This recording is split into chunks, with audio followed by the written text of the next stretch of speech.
Masih ingat Nisa Sabian? Dulu dituding pelakor, kini malah diteriaki penonton saat manggung. Nisa Sabian merupakan seorang penyanyi. Nisa Sabian dikenal sebagai vokalis grup Sabian Gambus.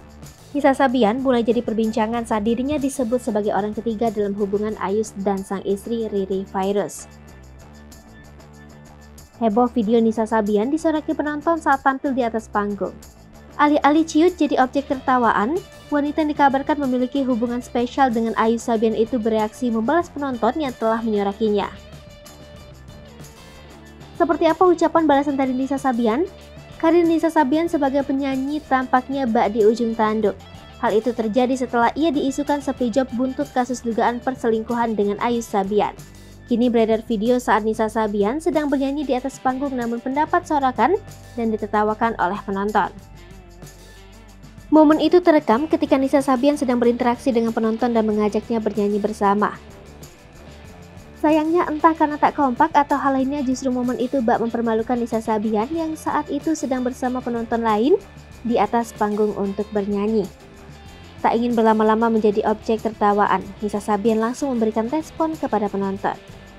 Netizen pun ramai mengomentari video yang viral di media sosial.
Hai pemirsa Sri Popo TV, jangan lupa komen, like, dan subscribe, serta tonton terus berita-berita